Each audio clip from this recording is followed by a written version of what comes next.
sumakay sa move it, nagmamadali sa biyahe. Ang driver na masipag, naghahanap buhay sa kalye.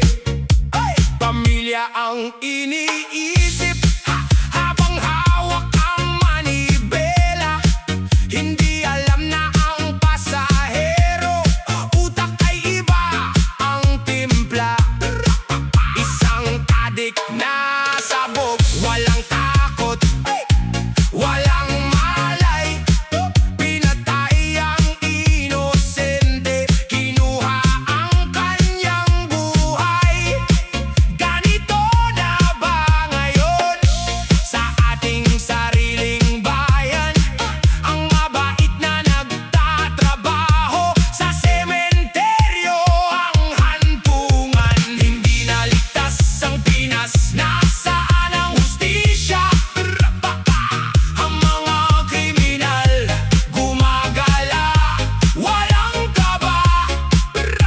Kaya sigaw ng bayan, yes to death penalty na.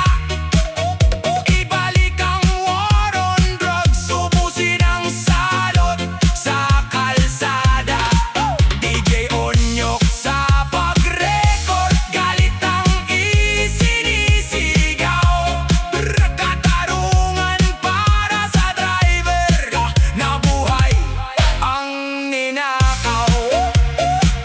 Umiiyak ang pamilya, nawalan ng haligi. Ang pumatay na durugis, tanging ngiti-ngiti sa tabi. Sasabihing human rights kapag sila ang hinuli, pero ang pinatay nilang biktima hindi na mababawi. Hustisya ay mabagal, mukhang baliktad ang mundo. Kinakali nga ang tuso, pinababayaan ang tao. Kailangan ng kamay na bakal, kailangan ng tapos na usapan, upang ang bawat driver at commuter ay may kaligtasan. Hindi na ligtas ang Pinas, nasaan ang hustisya?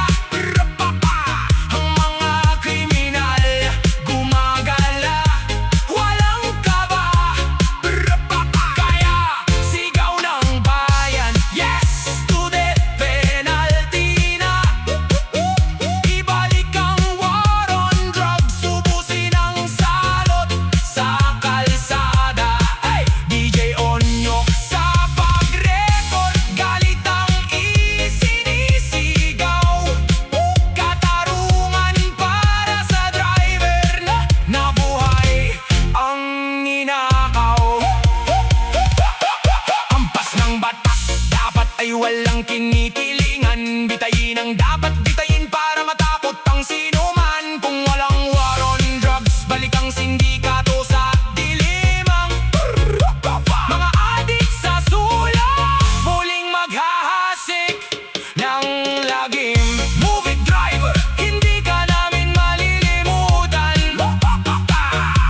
Ang dugong tumanak sa kalye ay may pananagutan.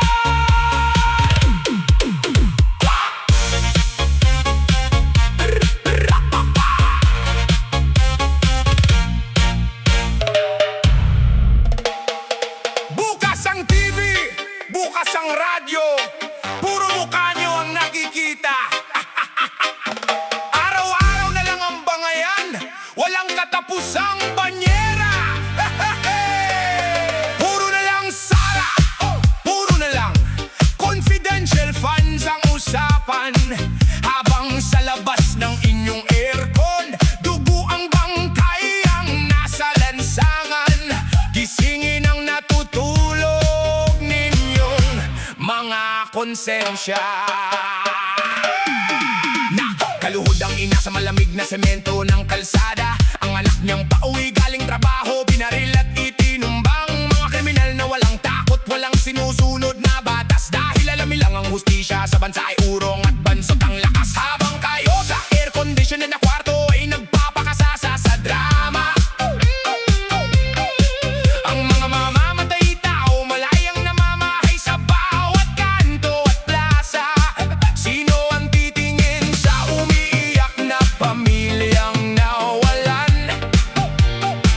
Kung ang utak ninyo mga pinuno ay naipit na sa politika ng ilan.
walang kwentang sesyon.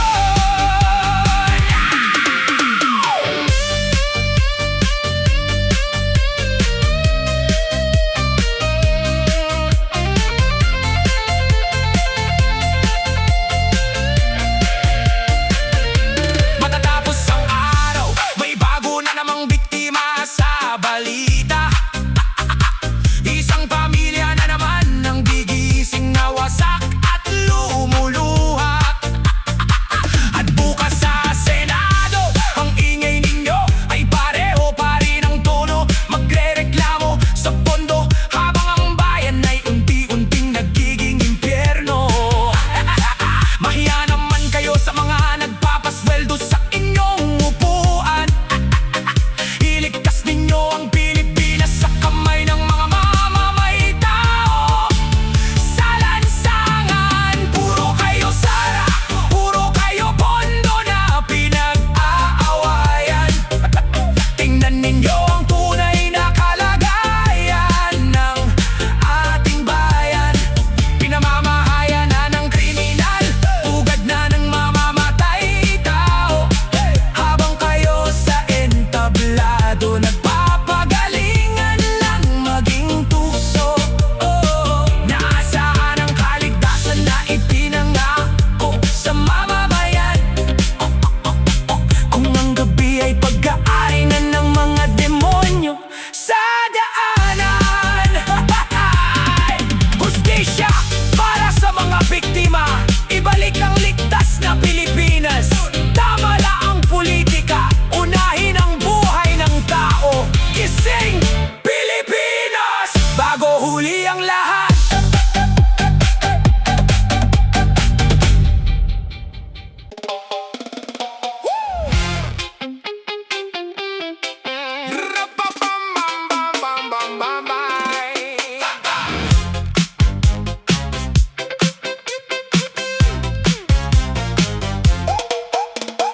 Bukas na naman ng telebisyon, magsisimula ang palabas. May bagong star witness na dala. Akala mo ay may batas, may hawak na dokumento, may panunumpa pa sa harap ng bayan. Pero pagdating sa krusyal na tanong, biglang nawalan ng alam. Hindi ko po maalala, hindi ko po tiyak ang pangalan. Ang matinding revelasyon na uwi sa malaking hulaan. Palpak ang testigo, walang dalang kahit anong patunay. Sayang ang oras ng bansa, pati kuryente ay nadadamay. O Senado, Senado, ano na naman itong nakalatag? Ang supwena ninyo sa testigo, may typo pa na nakahayag. Supwena ang nakasulat, nagkamali pa sa simpleng letra.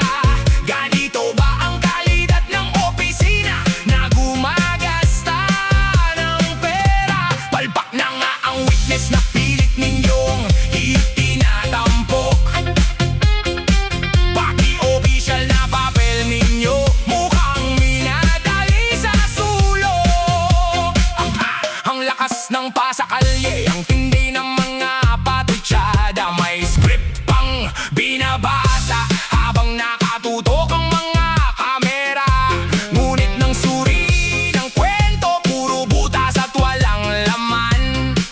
Ang whistleblower na pinagyabang, naging joke na lang sa lansangan. Paano tatalas ang batas kung ang ebidensya ay sablay? Paano maniniwala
Binigyan niya ang lahat. Ang witness na palpak, protektado pa rin at may sapat na lunas. Ang sopoena na may mali, papalitan lang ng bago bukas. Pero ang perang nilustay sa drama, hindi na muling magwawakas. Ilang hearing pa ba ang kailangang dumaan at masunog bago ma-realize na ang bayan ay matagal nang nakalubog? O Senado, Senado, ano na naman itong nakalatag? Ang subwena ninyo sa testigo, may typo pa na nakahayag. Subwena ang nakasulat, nagkamali pa sa simpleng letra. At ganito ba ang kalidad ng opisina na gumagasta ng pera? Palpak mga ang witness na pilit ninyo itinatampok.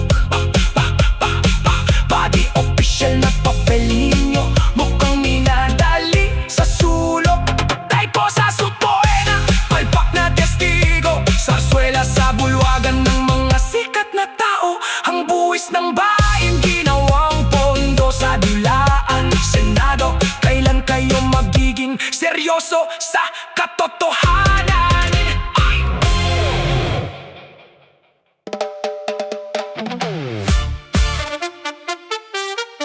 Hey! Hey!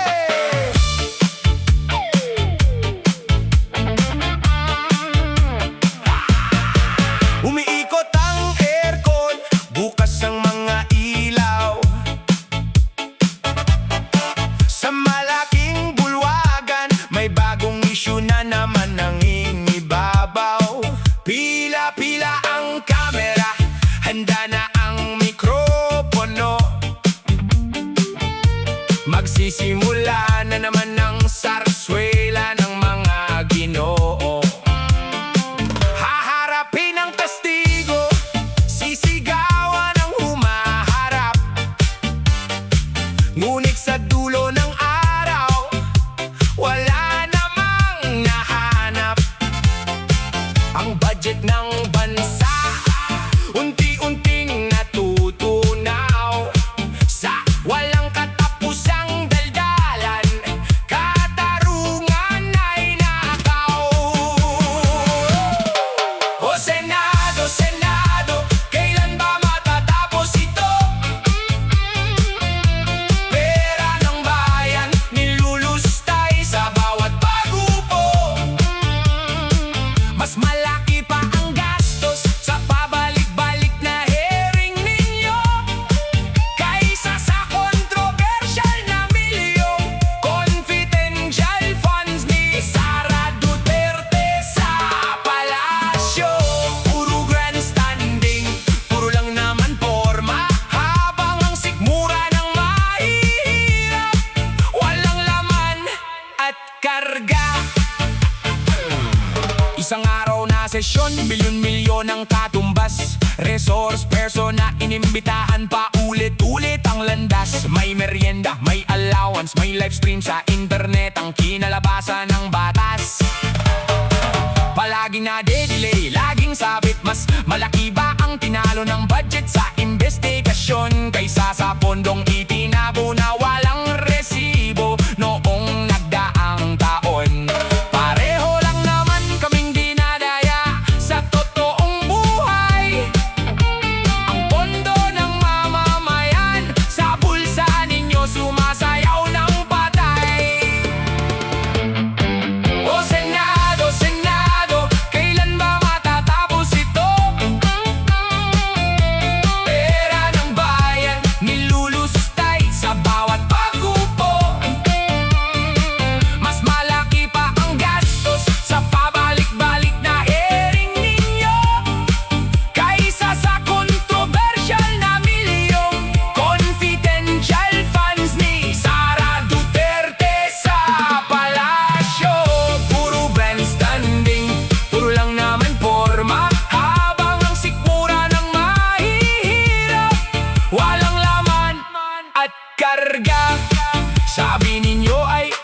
of legislation ng bawat tanong.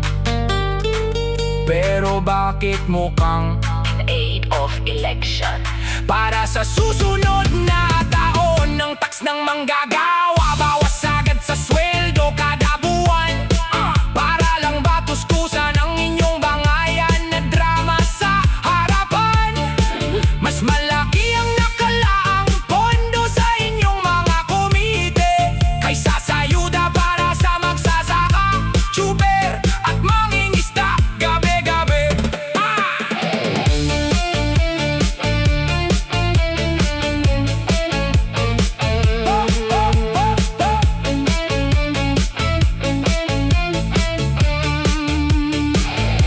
Tapos na ang live, patay na ang mga ilaw sa silid. Duwi ang mga senador sa air condition nilang mga paligid. Ang report na ginawa, itatambak lang sa isang tabi. Walang nakulong, walang nagbago, walang napawi na bighati. Ang confidential funds na pinagawayan noon